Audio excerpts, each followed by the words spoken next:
Amigos, é o nosso grande desejo que todos estejam bem. Sejam bem-vindos mais uma vez a este canal. No vídeo anterior, nós vimos que Deus, após ter exercido a sua obra criadora, em 6 dias literais de 24 horas, descansou, abençoou e santificou este dia. Estabeleceu por causa do homem. Neste vídeo, nós vamos ver que Deus tem tido pessoas, homens, que têm sido fiéis a Deus ao longo da história.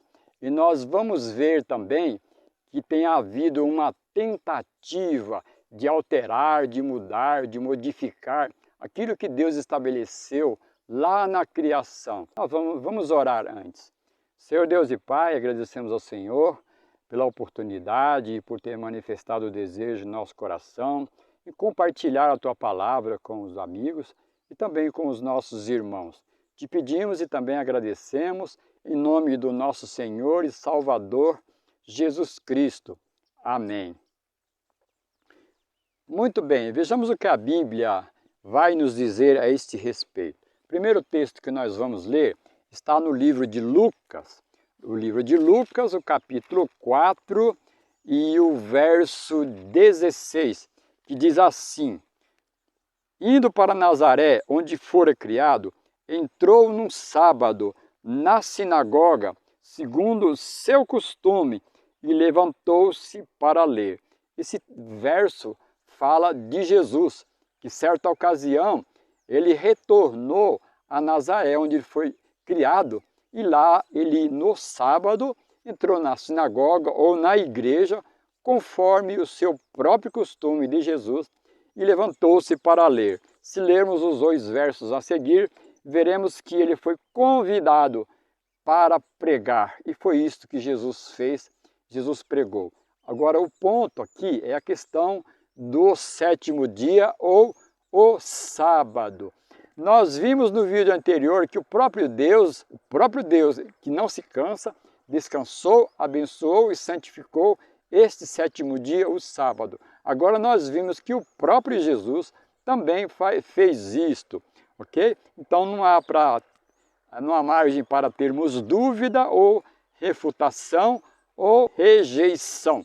Agora nós vamos para o livro ainda de Lucas, porém o capítulo 23, que vai continuar esta questão do 7º dia. Lucas 23, 54 a 56, que diz assim: Era o dia da preparação e começava o sábado. As mulheres que tinham vindo da Galiléia com Jesus, seguindo, viram o túmulo e como o corpo fora ali depositado. Então se retiraram para preparar aromas e bálsamos e no sábado descansaram segundo o seu costume. Portanto, nós vimos aqui neste relato, por ocasião que Jesus havia morrido, foi sepultado, eles prepararam aromas, embalsamaram o corpo de Jesus, mas quando chegou o horário do sábado, elas descansaram conforme o mandamento, ou conforme o 4º mandamento, o sábado do Senhor nosso Deus. Mais um grupo de pessoas que foram fiéis a Deus, além do próprio Jesus, além do próprio Deus, o Pai. Agora nós vamos ver no livro de Atos dos Apóstolos. Vejamos o que fez, como agiu os apóstolos de Jesus. Tá? Então no primeiro capítulo, Atos 17, verso 2, diz assim: Paulo, segundo seu costume, foi procurá-los e por 3 sábados arrazoou com eles acerca das Escrituras. Então nós vimos aqui que Paulo diz aqui que, segundo seu costume, arrazoou, ou seja, ensinou as pessoas sábados seguidos, né? Nós vimos aí sábados seguidos. Agora nós vamos ver o próprio Paulo no capítulo 18, verso 1, 4 e 11, que diz assim: Depois disto, deixando Paulo Atenas, partiu para Corinto. Verso 4, e todos os sábados discorria na sinagoga, persuadindo tanto judeus como gregos. Mais uma vez, Paulo chegou em determinado lugar, caso Corinto, e todos os sábados ia na igreja ou na sinagoga e ensinava. Diz que aqui ele persuadia ou convencia tanto os judeus como o grego. No verso 11 diz assim: e ali permaneceu 1 ano e 6 meses ensinando entre eles a palavra de Deus. Então nós vimos aqui que Paulo, além de Deus o Pai, além de Jesus Cristo, além das seguidoras também, tinha este hábito. Agora nós vamos para o livro de Atos, que vejamos o que diz no capítulo 13. Esse capítulo é bastante esclarecedor. Começa dizendo assim, no verso 14: mas eles, atravessando de Perge para Antioquia da Pisídia, indo no sábado à sinagoga, eles, no caso a equipe missionária, Marcos, Paulo e uma série de missionários, nesta ocasião, diz que eles chegou em um lugar específico, eles foram à igreja ou na sinagoga num sábado, e diz no verso 15 que é assim: depois da leitura da lei e dos profetas, os chefes da sinagoga mandaram-lhes dizer: irmãos, se tende alguma palavra de exortação para o povo, dizei. Ou seja, Paulo recebeu um convite para pregar. E foi isso que Paulo fez, certo? Recebeu um convite, ele chegou na cidade, foi na igreja no dia de sábado, recebeu um convite e ele pregou. E aí nós vamos ver a continuidade do que ele pregou. No verso 27, Paulo estava pregando. Diz assim: pois os que habitam em Jerusalém e as suas autoridades, não conhecendo Jesus, nem os ensinos dos profetas, que se lêem todos os sábados, quando o condenaram, cumpriu as profecias. Então aqui é dito que aos sábados se leem o que os profetas escreveram, o que os profetas ensinavam. Agora no verso 42, ainda no mesmo assunto do capítulo 13, é nos dito o seguinte: ao saírem eles, rogaram-lhes que no sábado seguinte lhes falassem estas mesmas palavras. Então nós vimos aqui uma continuação sempre aos sábados. Algumas pessoas interessadas em compreender e outras pessoas em ensinando, no caso Paulo. Agora vejamos o último verso, que é o 44, que diz assim: no sábado seguinte, afluiu quase toda a cidade para ouvir a palavra de Deus. Então concluímos esse capítulo com a certeza, sem margem para dúvida, de que essa questão do sétimo dia, já no Novo Testamento, muito posterior aos dias, ou algum tempo posterior aos dias de Jesus, os apóstolos, os profetas, os seguidores de Jesus continuavam guardando ou continuavam santificando este dia, o sétimo dia. Então agora nós vamos lá para o livro de Daniel. Agora vai falar sobre este poder que tentaria mudar os tempos e a lei. Um poder que tentaria mudar aquilo que Deus estabeleceu lá no começo da criação. Diz assim, Daniel 7, verso 24.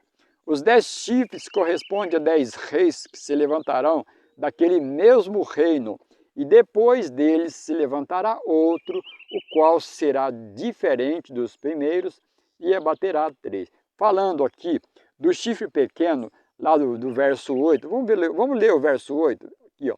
Estando eu a observar os chifres, eis que entre eles subiu um chifre pequeno. Neste chifre havia olhos como os de homem e uma boca que falava com insolência. Então, tanto no verso 8 como no verso 24, o verso 24 está explicando a questão dos 10 chifres, mas em ambos está falando sobre o chifre pequeno. No verso 24, levantará outro que será diferente e destruirá e abaterá 3 daqueles 10. E sabemos pela história que isto ocorreu com relação aos érolos, vândalos e ostrogodos, que foram destruídos pelo poder do chifre pequeno. Agora vem o verso 25 deste mesmo capítulo, diz assim, falando do chifre pequeno: proferirá palavras contra o Altíssimo. Então esse poder do chifre pequeno, ele faz algo contra o próprio Deus. Tá? E continuando diz assim: destruirá os santos do Altíssimo. Segunda coisa desastrosa, além de falar palavras contra Deus, também destruiria os santos, ou os cristãos, ou os seguidores de Cristo. Continuando o texto diz assim, e cuidará em mudar os tempos e a lei. Quando fala mudar os tempos, entendemos que quando fala de tempo, fala de calendário. Nós temos hoje em andamento 2 calendários. Entendo que existe um calendário bíblico, nos quais a semana contém 7 dias, né? Literais, numerados, conforme o dia, conforme Deus criou lá no capítulo 1, primeiro dia, segundo dia. Quando chega no sétimo, diz que o sétimo dia é o sábado.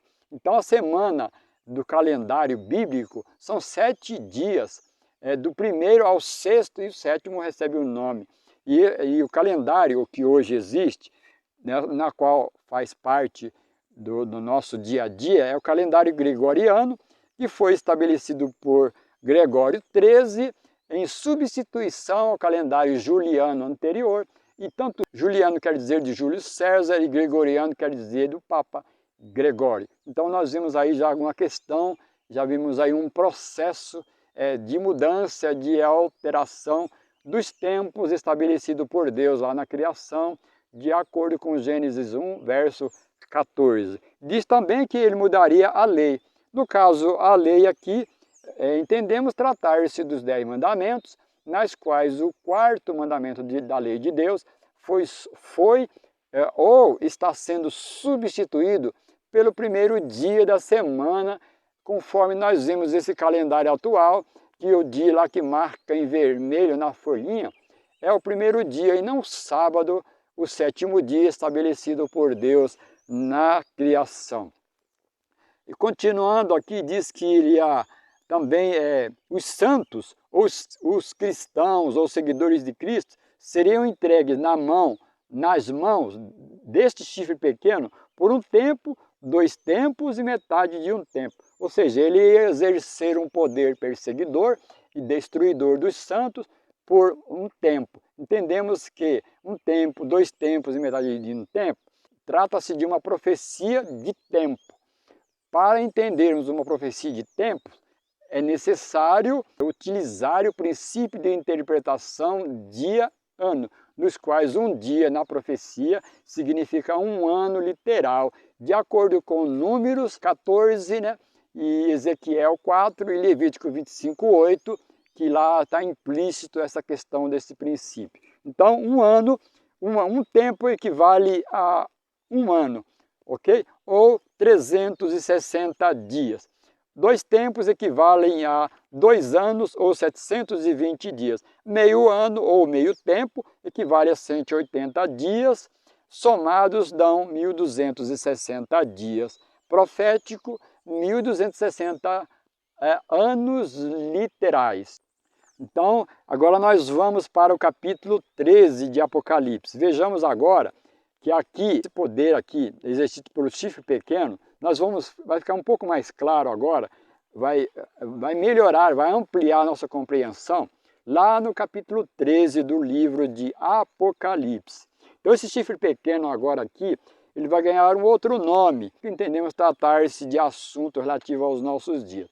Diz assim, vi emergir do mar uma besta, que tinha 10 chifres e 7 cabeças, e sobre os chifres 10 diademas, e sobre as cabeças nome de blasfêmias. Agora aqui vimos uma besta emergindo ou surgindo do mar. Entendemos que mar em profecia significa lugar povoado, povos, multidões, nações e línguas, de acordo com Apocalipse 17, o verso 15. Então essa besta agora surge muitas pessoas.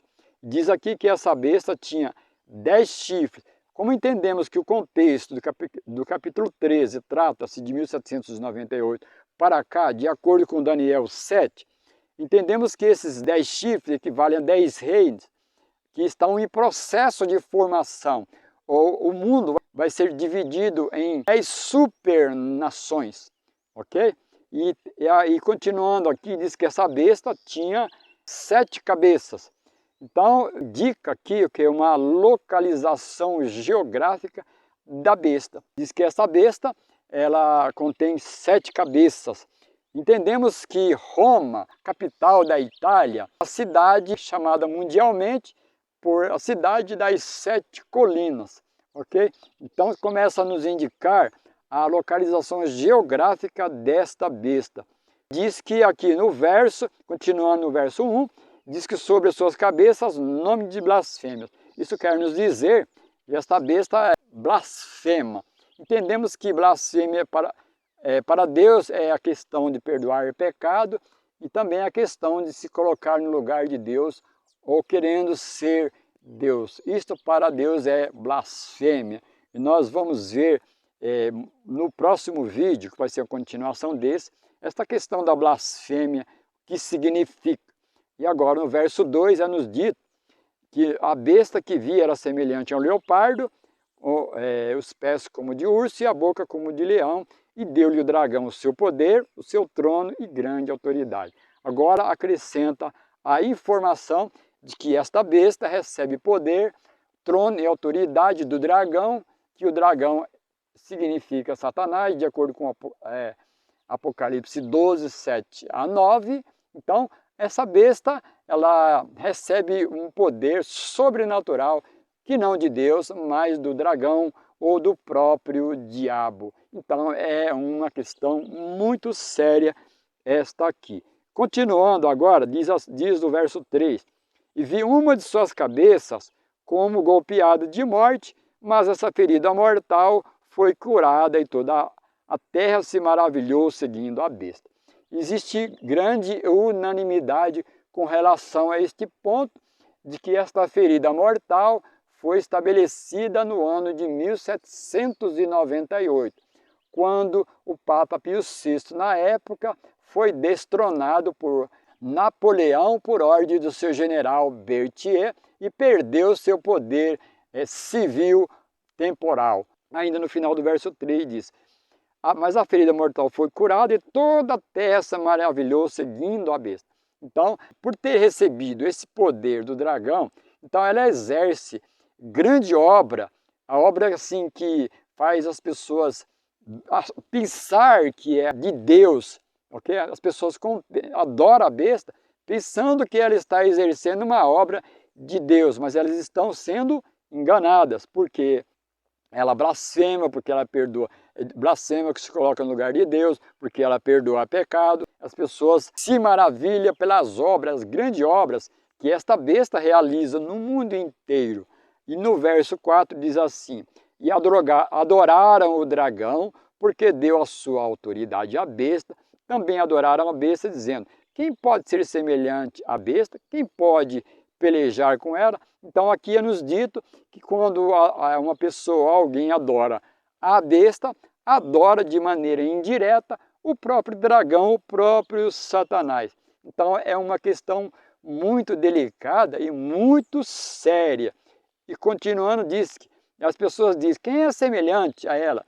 Quem pode lutar? Quem pode pelejar contra esta besta? Quando você entender realmente de quem se trata, eu acredito que já está dando para ter uma noção de realmente de quem se trata, não é verdade, meus amigos? Então, é muito surpreendente, é difícil. Todos os reis, os líderes das nações, todos temem esse poder que, pelo que nós vemos aqui até agora, trata-se de um poder religioso. E nós vamos ver agora no próximo verso qual outro poder que ela tem, que é no verso 7. Diz assim, foi-lhe dado que pelejasse contra os santos e os vencesse. Foi-lhe novamente, como no chifre pequeno de Daniel 7, agora também é dito, que ela continuaria esse poder perseguidor de perseguir e matar os santos. E na parte final do verso é nos dito que foi-lhe dado ainda autoridade sobre cada tribo, nação, povo e língua. Então, esse dado foi dado pelo diabo, não foi por Deus, para esta besta. Autoridade para exercer domínio ou poder no mundo inteiro. Então, esta besta ela exerce um poder civil. Agora aqui é um poder civil. Então, a besta do Apocalipse 13 tem tanto um poder civil como um poder religioso. Então, é uma dupla ação. E continuando agora nós vamos ver a partir do verso 11 do mesmo capítulo, vi ainda outra besta emergir da terra. Possuía 2 chifres, parecendo cordeiro, mas falava como dragão. Agora nós vimos outra besta, agora da terra. Na primeira besta, que significa que surgiu do meio de muitas pessoas, de muita gente, muito povo. Agora diz que uma segunda besta, porém que surge da terra. Entendemos, e existe unanimidade nisso, que agora a terra significa aquela outra besta, surge de um lugar despovoado, ou com pouca gente, bem despovoado. Entendemos tratar-se dos Estados Unidos da América, que é uma nação nova, recente, e que quando ela teve início, só habitava, no caso, os índios. Então ela veio de um lugar. Então entendemos, e não há margem para dúvida, tratar-se dos Estados Unidos da América, e pelo que nós já lemos nos versos anteriores da primeira besta, de quem está se tratando. Portanto, existe aí uma fusão de 2 bestas, uma tem poder político e religioso, e nós vamos ver agora que esta outra, segunda, tem o poder político absoluto sobre o mundo. No verso 12 do mesmo capítulo 13 diz assim: exerce toda a autoridade da primeira besta na sua presença, e faz que a terra e os seus habitantes adorem a primeira besta. Interessante. Agora, é nos dito que essa segunda besta exerce a autoridade da primeira besta. Então a primeira besta dá a sua autoridade para a segunda besta. Então existe aqui uma dobradinha das 2 bestas, ok? Diz aqui que faz, ou seja, obriga que a terra e os seus habitantes adorem a primeira besta. 2 poderes de influência mundial, civil e religiosa. Força, obriga, faz. Entendemos que nem o próprio Deus exerce essa ação forçosa de exigir que alguém o adore. Todo ser humano foi criado dotado de livre-arbítrio, de livre escolha, até mesmo de não acreditar na existência do próprio Deus. Portanto, nós somos seres livres. Aqui é nos dito que vai existir uma ação forçosa e obrigatória. Continuando agora, o verso 15, diz assim: foi-lhe dado comunicar fôlego à imagem da besta, para que não só a imagem falasse, como também ainda fizesse morrer tanto quantos não adorassem a besta. Então aumenta essa questão da perseguição, que diz que faz morrer quem não adora a besta. Então é muito sério essa questão aqui, neste verso ou neste capítulo, tá, amigos e irmãos? Hoje nós não podemos ver, porque isso é feito através do engano. Por isso que é importante você entender bem essa questão, porque não vai ter jeito. Todos nós estamos envolvidos nessa questão, não há como fugir dela. Nós teremos que nos posicionar em meio a uma situação delicada e complicada como essa, de ser obrigado ou forçado a alguma coisa. Agora no verso 16 diz assim: a todos, os pequenos e os grandes, os ricos e os pobres, os livres e os escravos, faz que lhes seja dada certa marca, sobre a mão direita ou sobre a fronte. Agora, mais uma vez, usa a expressão faz que seja dada certa marca, sobre a mão ou sobre a testa. Então, vai obrigar a que nós, que os seres humanos, recebam uma marca na mão ou na testa. E é isso que nós vamos verificar, o que significa essa questão da mão ou da testa. Então, relativo à mão, nós vamos ver lá no livro de Eclesiastes, capítulo 9, e o verso 10, que diz assim: tudo quanto te vier à mão para o fazer, fazei-o conforme as tuas forças, porque no além para onde tu vais, não há obra, nem projetos, nem conhecimento, nem sabedoria. Esse verso está nos dizendo que tudo que nós tivermos que fazer, devemos fazer enquanto estamos vivos, porque depois da nossa morte, nós não teremos nenhuma obra. Então, dá para entender com facilidade que a questão da mão tem a ver com trabalho. Agora nós vamos ver a questão da fronte. Lá no livro de Deuteronômio 6, É bastante claro essa questão. Deuteronômio 6, 6 a 8 diz assim: estas palavras que hoje te ordeno estarão no teu coração, tu as inculcarás a teus filhos, e dela falarás assentado na tua casa, andando pelo caminho, e ao deitar-se e ao levantar-se. Também as atarás como sinal na tua mão, e te serão por frontal entre os olhos. Esse texto está nos dizendo que, em relação a essa questão da consciência, que a palavra de Deus deveria ser de maneira insistente, ensinada de maneira a ficar na mente ou na consciência. Portanto, quando fala de pôr uma marca na mão ou sobre a fronte, não quer dizer algo visível e literal. As mãos quer dizer trabalhar em um dia específico, ou no sábado ou no domingo, tem a ver com trabalho. Então tem a ver, mão tem a ver com trabalho. E a questão da marca na testa não tem a ver com algo visível, algo palpável, mas algo na nossa consciência, que nós devemos aceitar ou rejeitar certa marca imposta, ou por obrigação nós devemos aceitar, vamos aceitar ou rejeitar pela nossa consciência.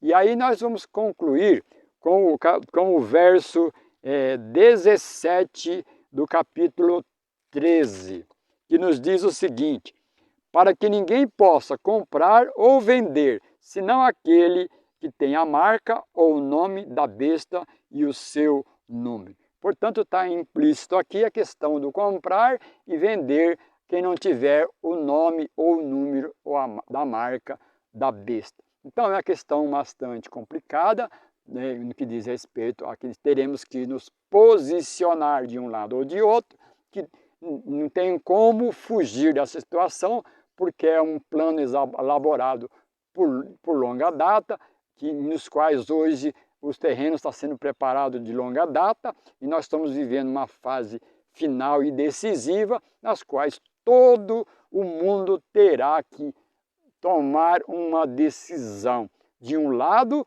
ou de outro. Então, no próximo vídeo, nós vamos entender melhor essa questão da marca da besta e do sinal de Deus. Esses dois sinais que distinguem se vamos aceitar a marca de Deus ou se vamos receber o selo de Deus. Ok, meus amigos e irmãos?